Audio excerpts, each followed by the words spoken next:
CIET NCERT द्वारा प्रस्तुत है कला पर आधारित कक्षा 6 की हिंदी की ध्वनि पाठ्यपुस्तक कृति। पृष्ठ 112 रंगमंच। एतदस्रेषु भावेषु सर्वकर्म क्रियासु च सर्वोपदेश जननम नाट्यमेद भविष्यति। अर्थ, ये नाट्य रसों, भावों तथा इन सभी अर्थात रस भाव आदि के कार्य और क्रियाओं के द्वारा उपदेश प्रदान करने वाला होगा। 114 स्रोत नाट्यशास्त्र अध्याय 1। पृष्ठ 113 मध्य स्तर के लिए रंगमंच। रचनात्मक, सकारात्मक और आनंदपूर्ण। रंगमंच एक ऐसी विधा है जो कहानी, अभिव्यक्ति और कल्पना से संबंधित है। यहाँ कोई भी उत्तर पूर्ण रूप से गलत अथवा सही नहीं ठहराया जाता। रंगमंच शिक्षण के लिए विद्यार्थियों की कल्पना, अपने विचारों के साथ प्रयोग की स्वतंत्रता और अनूठे तरीके से सोचने को प्रोत्साहित करना एक आदर्श वातावरण है। रंगमंचीय शिक्षण की आदर्श कक्षा वही है जहां एक विद्यार्थी परिहास बनाए जाने या हंसी का पात्र बन जाने के भय से मुक्त होकर खुलकर अपने विचारों और भावनाओं को अभिव्यक्त कर सके। शिक्षकों एवं विद्यार्थियों में इस मानसिकता से विकास के साथ एक दूसरे के प्रति सम्मान एवं सहयोग की भावना के माध्यम से ही समग्र शिक्षा के विकास को सुनिश्चित किया जा सकता है। रंगमंच को वास्तविक दुनिया के कौशल से जोड़ें। जिस समय बच्चे अपने आसपास की दुनिया के बारे में समझने लगते हैं, परिस्थितियों का सामना करने लगते हैं और ऐसे भावों का अनुभव करने लगते हैं जो पहले की तुलना में और भी अधिक पेचीदा हों और जो कि दैनिक जीवन से बिल्कुल अलग हों, ऐसे में रंगमंच और भी प्रासंगिक हो जाता है। रंगमंच एक योग्य निर्देशक या अभिनेता तैयार करने से कहीं अधिक भावनात्मक कौशल या जेंडर अनुभूति की असफलता को संभालने में कारगर बनाता है। रंगमंच इसके साथ साथ सार्वजनिक जीवन में बातचीत, समस्या निदान एवं समूह सहभागिता जैसी जीवन कौशल क्षमताओं का विकास कर अपनी प्रायोगिकता से परिचय कराता है। प्रस्तुतियों में भाग लें। विद्यार्थियों को लाइव प्रस्तुतियों को देखने के लिए प्रोत्साहित करना या अतिथि कलाकारों को बुलाकर पेशेवर रंगमंच से परिचित कराना और विद्यार्थियों की स्वयं के कला कौशल को प्रोत्साहित करना रंगमंच शिक्षा में अत्यधिक लाभकारी होगा। व्यक्तिगत अधिगम शैली की समझ। अपनी कक्षा में विविध अधिगम शैलियों को पहचानें और उन्हें सम्मिलित कीजिए। कुछ विद्यार्थी व्यवहारिक गतिविधियों में आगे बढ़ सकते हैं, जबकि अन्य लिखित या दृश्य शिक्षण अर्थात दृश्य से सीखना पसंद कर सकते हैं। बच्चों को स्वयं की रुचि के अनुसार संप्रेषण माध्यम अर्थात बोलना या लिखना चुनने का अवसर दीजिए। अधिक विकल्प प्रदान कीजिए और उनकी सैद्धांतिक समझ को विकसित कीजिए। ये प्रक्रिया बच्चों में तनाव को दूर करती है। इससे उनकी स्वतंत्र सोच और रचनात्मकता समृद्ध होती है। सहभागिता पर बल। रंगमंच एक सामूहिक कला है। सामूहिक गतिविधियां, कौशल संवाद, सामूहिक प्रदर्शन, संयुक्त परियोजनाएं रंगमंच का आधार हैं। ये न केवल सामूहिक कार्यकौशल को विकसित करता है, साथ ही व्यक्तिगत चरित्र और बुद्धिमत्ता को भी बढ़ाता है। घेरा बनाकर चर्चा करना। शिक्षक को प्रत्येक कक्षा में नियमित रूप से एक गतिविधि करानी चाहिए। प्रत्येक कक्षा का अंतिम 10 मिनट का समय घेरा बनाकर चर्चा के लिए निश्चित हो। सभी विद्यार्थी अपने शिक्षक के साथ बैठेंगे और की गई गतिविधि पर अपनी प्रतिक्रिया एवं विचार अनौपचारिक रूप से साझा करेंगे। बच्चे तब आसानी से खुलते हैं जब कोई मूल्यांकन, परीक्षा या नंबर जुड़ा नहीं होता है। ये ऐसी महत्वपूर्ण जानकारी प्राप्त करने का एक उपयुक्त तरीका हो सकता है जो किसी औपचारिक परीक्षा से प्राप्त नहीं हो सकती है, लेकिन ये केवल बच्चों के लिए ही अनौपचारिक होगा। शिक्षक इससे अपने लिए टिप्पणी भी लेंगे जो अगले पाठ को तैयार करने के लिए उपयोग में लाई जा सकेगी। पृष्ठ 114 अध्याय 16 भावों का अनावरण। प्रस्तुत अवधारणाएं: जीवन में भाव, नाटक में भाव, भारतीय एवं पाश्चात्य दृष्टिकोण, मुखौटा बनाना। दृश्य 1, भावों को समझना। रंगमंच की कक्षा शुरू करने से पहले आप कैसा महसूस कर रहे हैं, ये दर्शाने के लिए एक शब्द लिखें। अब हम लोग भावों को खोजेंगे, अनुभव करेंगे और प्रयोग में लाएंगे। क्या आपको ये एक खेल की तरह लगता है? आइए अब हॉट सीट पर बैठते हैं। निर्देश: दी गई परिस्थिति, सिर नीचे, आंखें बंद, ध्यान से सुने।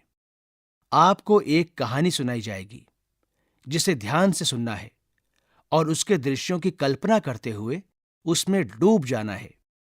कहानी अचानक रुकेगी और आपको एक शब्द सुनाई देगा। देखो, आपको जल्दी से ऊपर देखना है और उस स्थिति पर अपनी प्रतिक्रिया देनी है जहां कहानी रुकी थी। सामान्य स्तर: एक सरल स्थिति जो नाटकीय प्रतिक्रिया पर समाप्त होती है। उदाहरण 1, शुरुआती स्थिति में आप अपनी मां को यह बताने के लिए उत्सुक हैं कि स्कूल यात्रा की घोषणा हो गई है।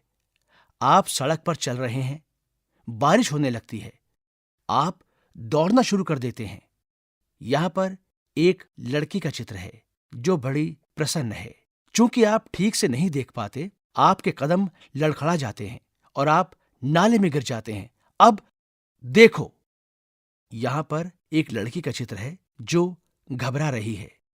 उच्च स्तर: कहानी पहली प्रतिक्रिया के बाद भी चलती रहती है। सब अंतिम प्रतिक्रिया में रुक जाते हैं और सुनना चलता रहता है और देखो पर प्रतिक्रिया देते हैं। कहानी में कई मोड़ लाए जा सकते हैं और कहानी में प्रत्येक मोड़ पर प्रतिक्रिया अभिव्यक्त करने के लिए कहा जा सकता है। पृष्ठ 115। उदाहरण 2, शुरुआती स्थिति में आप राजकुमारी हैं और घोड़े पर सवार होकर जंगल जा रही हैं। आपको पीछे से एक स्वर सुनाई देता है जो परिचित सा लगता है। आप पीछे मुड़ती हैं और देखती हैं कि आपको वो चेहरा जाना पहचाना सा लगता है। यहां पर एक लड़की का चित्र है जो मुस्कुरा रही है। आप याद करने का प्रयास करती हैं और आपको याद आ जाता है, ये वही व्यक्ति है जो हमारे पूर्वजों के फोटो में है, जो 500 साल पुरानी है। अब देखो, यहां पर एक लड़की का चित्र है जो कुछ परेशान है। मूर्तिवत ठहरिए। आप फिर उस व्यक्ति से बचने का प्रयास करती हैं, लेकिन वो आपका पीछा कर रहा है। आप तेजी से आगे बढ़ रही हैं। वो व्यक्ति चट्टान से टकराता है और उसकी जेब से कुछ गिर जाता है। ये वही खिलौना है जिससे कल आप खेल रहे थे। अब सोचो, यहां पर एक लड़की का चित्र है जो कुछ हैरान है और सोच रही है। मूर्तिवत ठहरिए। आपका कल वाला खिलौना उस तक कैसे पहुंचा? ओह, याद आया, आपने उस महल के बाहर झाड़ियों में कहीं खो दिया था। आपका चचेरा भाई जो इससे खेल रहा था, उसी ने इसे छुपाया होगा। आप हिम्मत करते हुए कोट खींचकर उसका असली चेहरा सामने ले आते हैं। ये तो आपका शरारती चचेरा भाई है। यहां पर एक लड़की का चित्र है जो कुछ सोच रही है। विस्तारण: अब एक बच्चा स्वयं अपनी कहानी रचता है और शुरुआती स्थिति, मूर्तिवत ठहरिए और सोचिए का प्रयोग कर अपनी कहानी सुनाता है। अन्य बच्चे उस पर अपनी प्रतिक्रिया देते हैं। यहां पर एक चित्र है जिसमें एक अध्यापिका कुछ बच्चों के साथ एक घेरे में बैठी है। आइए घेरा बनाएं। आज की गतिविधि से हमने जो अनुभव प्राप्त किया, उन सभी भावों की एक सूची बनाएं। आपके अनुसार इनमें से सबसे जटिल भाव कौन सा था? क्यों? ऐसी कोई अनुभूति या भाव जिसे आप नाम नहीं दे सकते, क्या आप उसका वर्णन कर सकते हैं? क्या आप जानते हैं कि ऐसी भी कुछ परिस्थितियां होती हैं जब आप एक ही समय में दो भावों को महसूस करते हैं? पृष्ठ 116। उदाहरण के लिए, आप अपने दोस्तों के साथ खेल रहे हैं और आप हार जाते हैं क्योंकि उनमें से किसी एक ने खेल में आपके साथ धोखा किया था। क्या आपको पता है कि वो दोनों भाव क्या हैं? दुख, खेल हारने के कारण, और गुस्सा, दोस्त ने धोखा दिया। आपके अंदर कौन सा भाव उत्पन्न होगा जब आप बारिश में किसी कुत्ते के बच्चे को भीगते हुए देखते हैं, लेकिन आप उसकी सहायता करने के लिए नहीं जा सकते क्योंकि आपको जुकाम है और बाहर मूसलाधार बारिश भी हो रही है। यहां पर एक कुत्ते का चित्र है जो बारिश में भीग रहा है।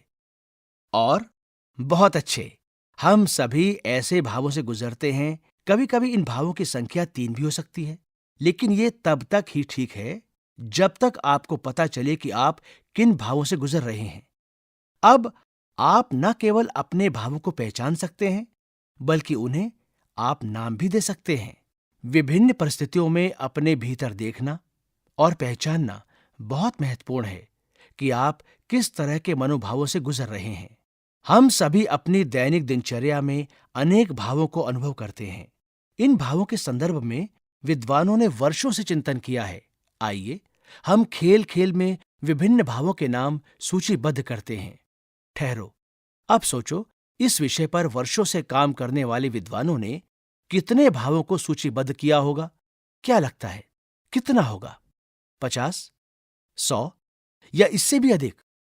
वास्तव में ये 9 हैं, केवल 9। कैसे? क्या आप अन्य के बारे में जानते हैं? वो लोग कौन थे? वर्षों तक अध्ययन, अवलोकन और विश्लेषण करने के बाद प्राचीन काल में हमारे ऋषियों ने भावों को कुल 9 रसों में वर्गीकृत किया। हमने जिन सभी भावों को समझा, अनुभव किया, क्या उन्हें 9 रसों में विभाजित किया जा सकता है? इसका विभाजन मुख्य रूप से 2 मूल तत्व, रस और भाव के आधार पर किया गया है।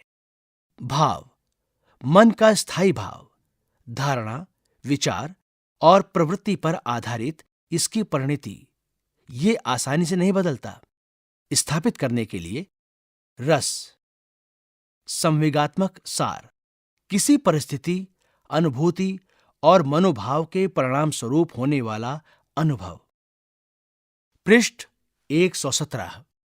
क्या आपने कभी ध्यान दिया है, एक ही परिस्थिति में आपकी और आपके मित्र की अनुभूति भिन्न भिन्न होती है? ऐसा क्यों? इसका मुख्य कारण दोनों के भावों में अंतर का होना है, क्योंकि आपके पास एक भिन्न भाव है, अर्थात अलग दृष्टिकोण या विचार। इससे एक भिन्न रस, अर्थात अनुभव जो आपने महसूस किया, की उत्पत्ति होती है। इस पृष्ठ पर बाईं तरफ 2 चित्र हैं। पहले चित्र में एक लड़का और एक लड़की टीवी देख रहे हैं और उनके चेहरे पर विभिन्न भाव हैं। लड़की हंस रही है और लड़का घबरा रहा है। और अन्य चित्र में एक लड़का 2 लड़कों को डांट रहा है और 2 लड़कों में से एक लड़का घबरा रहा है और दूसरा शांत है। उदाहरण 1, आप अपने मित्र के साथ अपना पसंदीदा खेल देख रहे हैं। आपकी टीम जीत जाती है। आप रोमांचित हो जाते हैं। आपका मित्र खुश तो है, लेकिन उत्साहित नहीं होता है क्योंकि उसके पसंदीदा खिलाड़ी ने अच्छा स्कोर नहीं किया। 2, आप अपने मित्र के साथ खाना खा रहे हैं। कक्षा में एक शरारती बच्चा आता है और आप दोनों का मजाक उड़ाता है, हंसता है, हंसकर चला जाता है। आप चिढ़ जाते हैं, लेकिन स्वयं को नियंत्रित रखते हुए कहते हैं, कौन परवाह करता है? और दूसरी ओर आप देखते हैं कि आपका मित्र आहत होकर एक कोने में बैठा रो रहा है। इन दोनों घटित स्थितियों में विचार और परिस्थिति दोनों एक समान है। कौन सा भाव और अनुभव अर्थात रस उत्पन्न होगा, ये इस बात पर निर्भर करता है कि आपका मूल दृष्टिकोण या मूल विचार अर्थात भाव क्या है। भारत के महान ऋषियों मुनियों ने अपने अध्ययन में भाव और मानव मस्तिष्क के संदर्भ में अपने अनेक विचार दिए हैं। अपने अध्ययन के आधार पर उन्होंने रसों को हमारे अनुभव 9 रस में वर्गीकृत किया है। यहां पर 9 भावों के 9 चित्र हैं। पहले के नीचे लिखा है श्रृंगार अर्थात प्यार, खूबसूरती। दूसरे के नीचे लिखा है हास्य अर्थात विनोद, खुशी। तीसरे के नीचे लिखा है वीर अर्थात वीरता, साहस। चौथे के नीचे लिखा है भयानक अर्थात डर, भय। 5वें के नीचे लिखा है करुण अर्थात सहानुभूति, दुख। 6ठे के नीचे लिखा है विभत्स, घृणा, घिनौना। 7वें के नीचे लिखा है रौद्र अर्थात गुस्सा, क्रोध। 8वें के नीचे लिखा है अद्भुत अर्थात आश्चर्य, विस्मय। और 9वें के नीचे लिखा है शांत अर्थात शांति, परमानंद। पृष्ठ 118। अब आप उस सभी भावों को नवरसों में रख सकते हैं जिसकी हमने यहां चर्चा की है। अब आप इसे अनुभव करने की कोशिश कीजिए। खेल खेल में नवरस। इन नवरसों को समझने के लिए हम इस दिलचस्प खेल को खेलते हैं। सबसे पहले किसी कमरे में नवरसों को एक वृत्ताकार घेरे में अलग अलग दर्शाएं। जब संगीत बजना शुरू हो तो सभी विद्यार्थी उस वृत्त के चारों ओर घूमना शुरू कीजिए। जैसे ही संगीत बंद हो, जो विद्यार्थी जिस रस के पास खड़ा हो उसे उसी रस को अपने हाव भाव और क्रियाओं के माध्यम से व्यक्त करे। जो विद्यार्थी ऐसा नहीं कर पाएगा वो घेरे से बाहर हो जाएगा। संगीत फिर से बजना शुरू होगा और ये खेल इसी क्रम में लगातार चलता रहेगा। वैकल्पिक रूप से एक वृत्त के बजाय फर्श पर ही 9 वर्ग या आयत बनाए जा सकते हैं। रस की ये अवधारणाएं प्रदर्शन कला अर्थात नाट्य कला पर बड़े काम का एक छोटा सा भाग है। इनमें कहानी को पढ़ने के सबसे मूलभूत विचार से लेकर कला के माध्यम से मोक्ष प्राप्त करने की संभावनाओं तक सब कुछ है। जहां रूप सज्जा, वेशभूषा, प्रकाश, संगीत, नृत्य, पूर्वाभ्यास, अनुशासन, सुरक्षा और समाज के प्रति कला की जवाबदेही सहित विभिन्न पहलुओं के बारे में बात की गई है। इन प्रदर्शन कलाओं पर आधारित महान ग्रंथ को आचार्य भरत मुनि द्वारा लिखा गया है, जिसे नाट्यशास्त्र ग्रंथ के नाम से जाना जाता है। पृष्ठ के निचले हिस्से में 9 रसों को दर्शाते हुए नवरस का खेल खेलते हुए बच्चों का एक चित्र है। पृष्ठ 119। इसकी शुरुआत कैसे हुई? इसकी भी एक दिलचस्प कहानी है, जिसे नाट्योत्पत्ति अर्थात प्रदर्शन कला का जन्म कहा जाता है। यहां पर एक चित्रकथा के माध्यम से नाट्यशास्त्र उत्पत्ति का वर्णन हुआ है, जिसे 7 चित्रों में बताया गया है। आइए अब हम एक एक करके इन चित्रों में वर्णित कहानी को सुनते हैं और समझते हैं। चित्र 1। सभी देवों के देवता ब्रह्मा जी ने देखा कि सभी देवता बहुत हतोत्साहित और आलसी हो गए हैं। वो कुछ भी न करके समय बर्बाद करते हैं। चित्र 2। फिर ब्रह्मा ने ऋग्वेद से पाठ, यजुर्वेद से अभिनय, सामवेद से संगीत और अर्थवेद से रस लिया। चित्र 3। उन्होंने एक अद्वितीय ग्रंथ नाट्यवेद की रचना की और उन्हें लगा कि देवता इसे पसंद करेंगे और इसका उपयोग करेंगे। चित्र 4। लेकिन देवतागण नाट्यवेद में कुछ भी समझ नहीं पाए और वो भ्रमित होने लगे। चित्र 5। इसलिए ब्रह्मा एक बुद्धिमान ऋषि भरत मुनि को बुलाते हैं और उनसे नाट्यवेद को सरल करने के लिए अनुरोध करते हैं ताकि कोई भी इसे आसानी से समझ सके। चित्र 6। तब भरत मुनि नाट्यशास्त्र लिखते हैं। वो अपने 100 पुत्रों को नाट्यशास्त्र के लिए चुनते हैं और एक प्रस्तुति तैयार करते हैं। चित्र 7। देवता प्रदर्शन कला को देखकर रोमांचित हो जाते हैं। उन्होंने इसे सराहा और इसकी प्रशंसा की और इसे अपने जीवन में अपनाया। ये कहानी हमें बताती है कि नाट्यशास्त्र प्रदर्शन कला पर लिखी गई एक पुस्तक है, जिसमें चारों वेद और बहुत से अन्य प्रसंग सम्मिलित हैं। इसे 5वां वेद अर्थात पंचम वेद भी कहा जाता है। नाट्योत्पत्ति की इस कहानी से नाट्यशास्त्र ग्रंथ का आरंभ होता है। यदि आपने ये कहानी पढ़ी है तो इसका अर्थ यह है कि आपने नाट्यशास्त्र पढ़ना शुरू कर दिया है। हम आगामी कक्षा में इसके बारे में और भी प्रसंग जानेंगे। पृष्ठ 120। दृश्य 2। भावों का अन्वेषण। अब तक हमने चेहरे के हाव भाव और उसकी अभिव्यक्ति को देखा।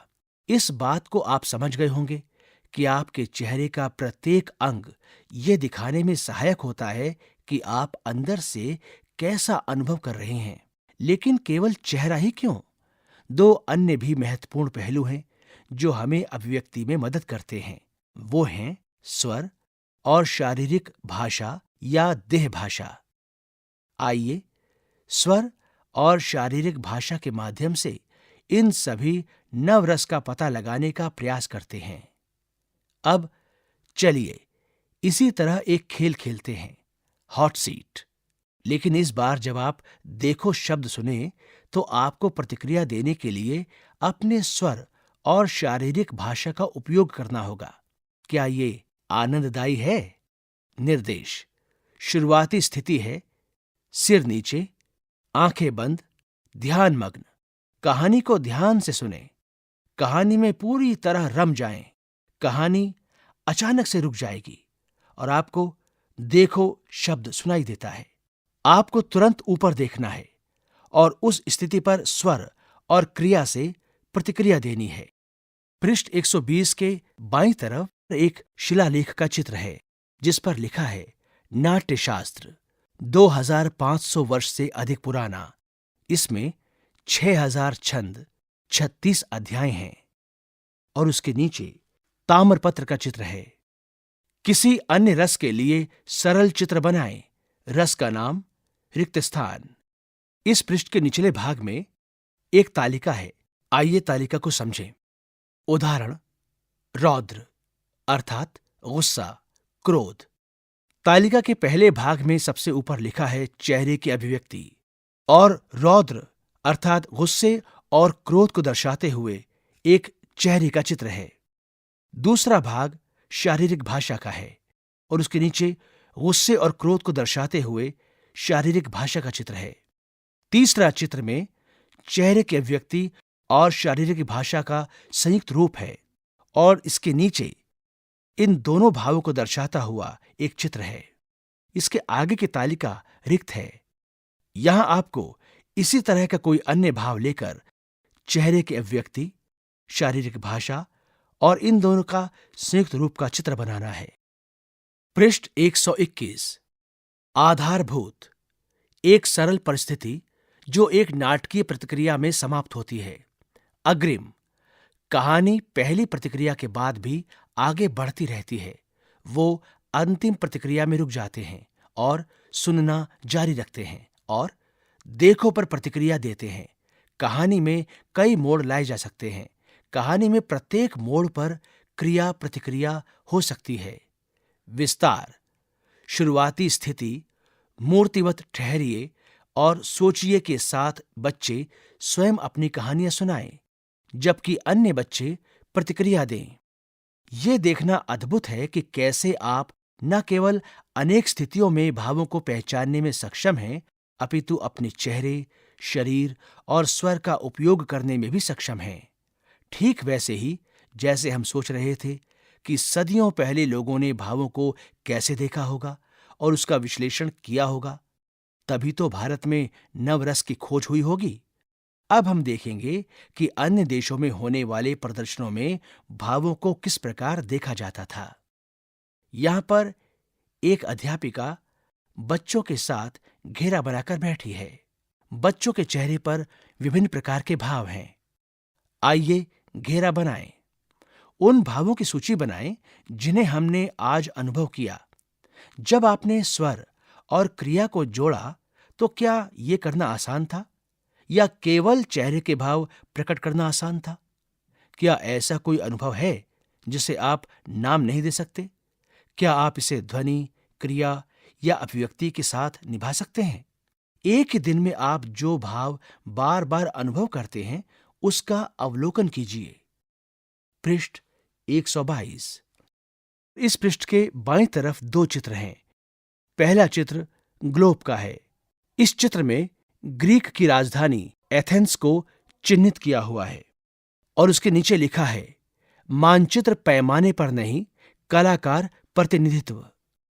यहां पर एक और चित्र है जो डायनोसिस का है। ये ग्रीक मनोरंजन का देवता है। ओड एक प्रकार का गीत काव्य है जिसमें किसी घटना या व्यक्ति का महिमा मंडन किया जाता है।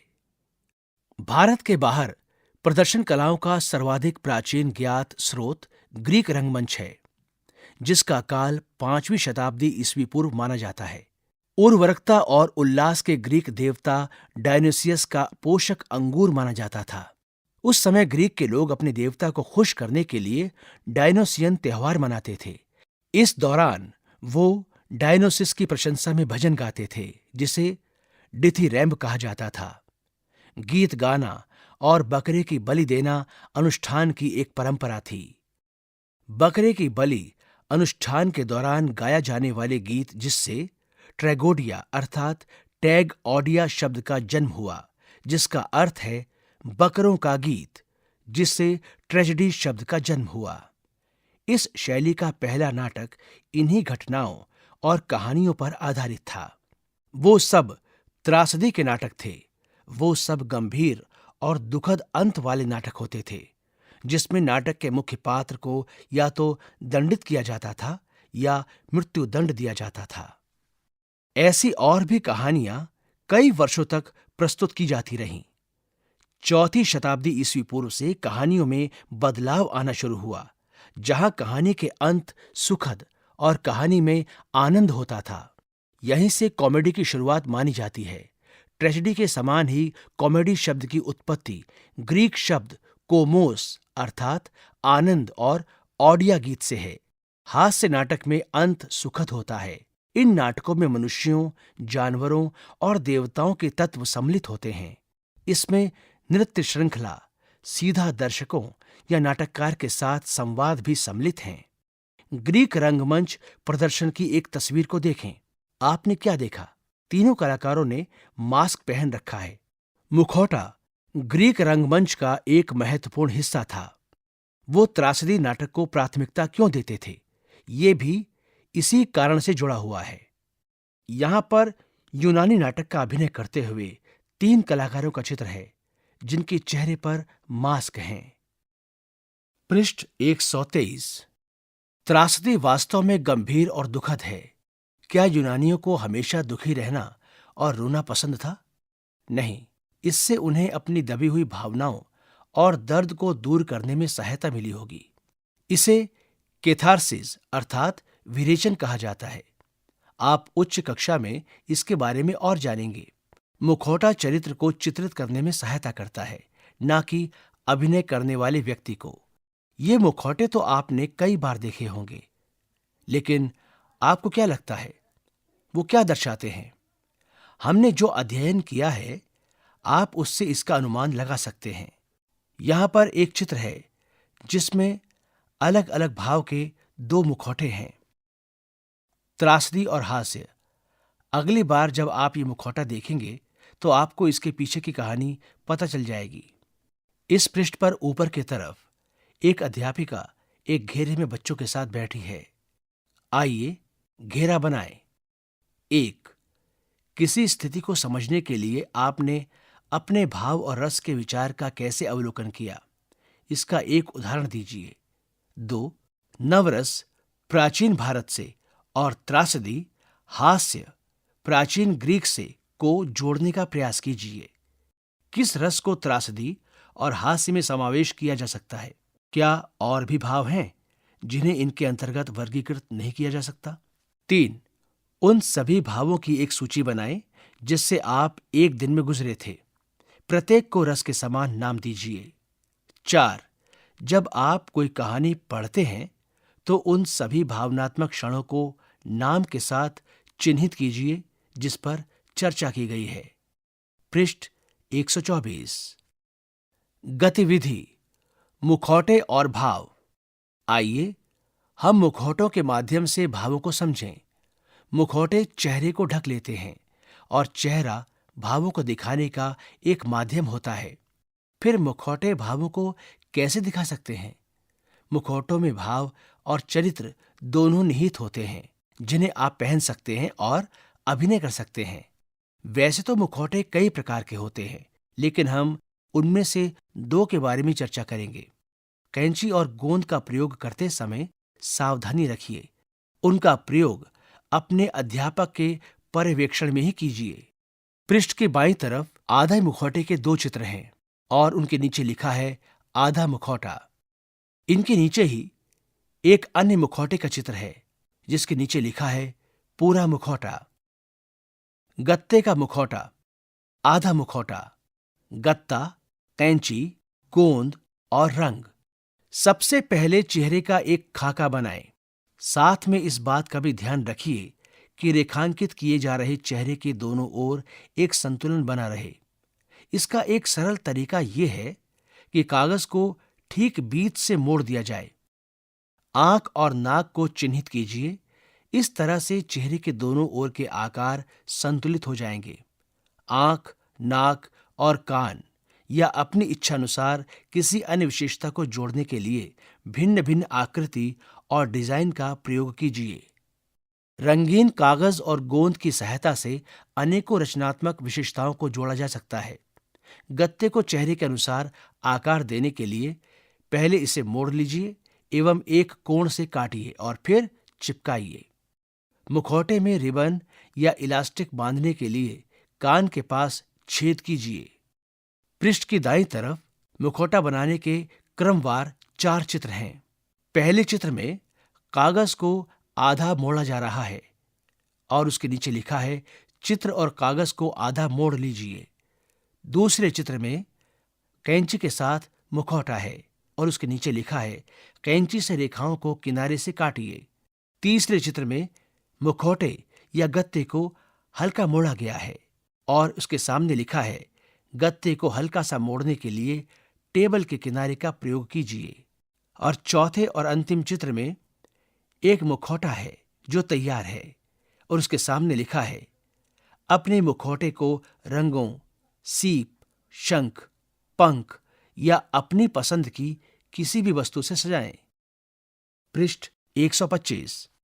कागज का मुखौटा, पूरा मुखौटा, पुराना अखबार, एक गुब्बारा, गोंद, कैंची और रंग।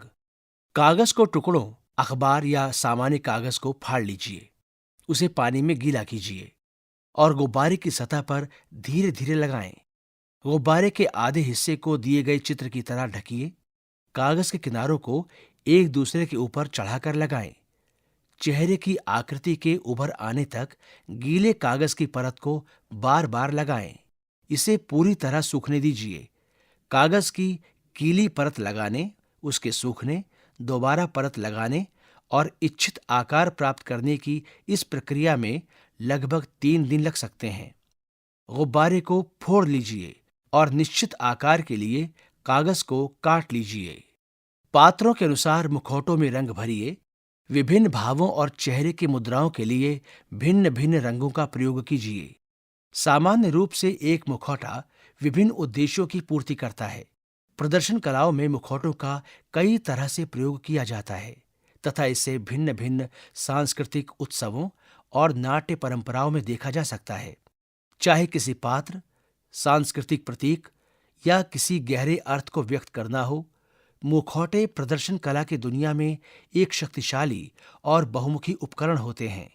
भारत में 50 से अधिक प्रकार की मुखौटों की पहचान की गई है। पृष्ठ की बाईं तरफ सबसे ऊपर मुखौटा बनाते हुए 2 लोगों के चित्र हैं। इस पृष्ठ के नीचे गुब्बारे की सहायता से मुखौटे को बनाया जा रहा है। पहले चित्र के नीचे लिखा है गुब्बारे पर गीले कागज के टुकड़े 5-6 परत लगाएं और आखिरी परत गोंद के साथ लगाएं।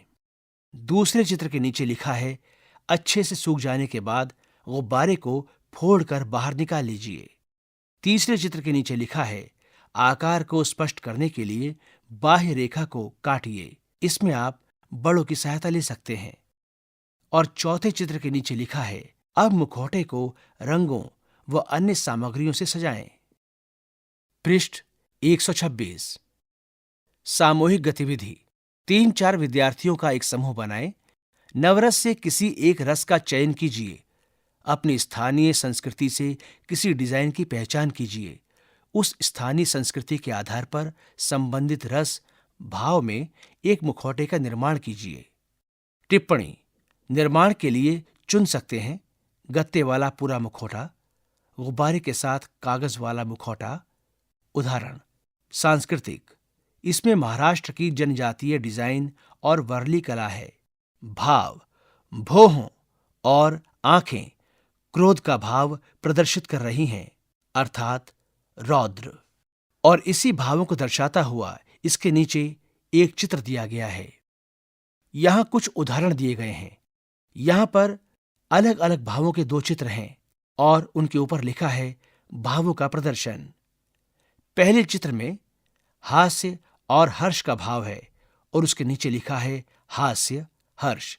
दूसरे चित्र में क्रोध का भाव है और उसके नीचे लिखा है क्रोध। यहां पर 2 अन्य चित्र हैं। ये सांस्कृतिक प्रदर्शन के चित्र हैं। पहले चित्र के नीचे लिखा है पुरुलिया छऊ, ये पश्चिम बंगाल का नृत्य है। और दूसरे चित्र के नीचे लिखा है चाम, ये लद्दाख का एक नृत्य है। पृष्ठ के निचले भाग में एक अध्यापिका का कुछ बच्चों के साथ चित्र है। बच्चों ने अपने चेहरे पर अलग अलग भावों के मुखौटे लगा रखे हैं। अध्याय 16 समाप्त। अभी आप सुन रहे थे कक्षा 6 की हिंदी की ध्वनि पाठ्यपुस्तक कृति। वाचन स्वर प्रवीण शर्मा, ध्वनियांकन मंजू कुमारी, निर्माण सहयोग अरशद अहमद, निर्देशन तथा निर्माण विमलेश चौधरी। यह ध्वनि पुस्तक CIET NCERT नई दिल्ली भारत द्वारा प्रस्तुत की गई।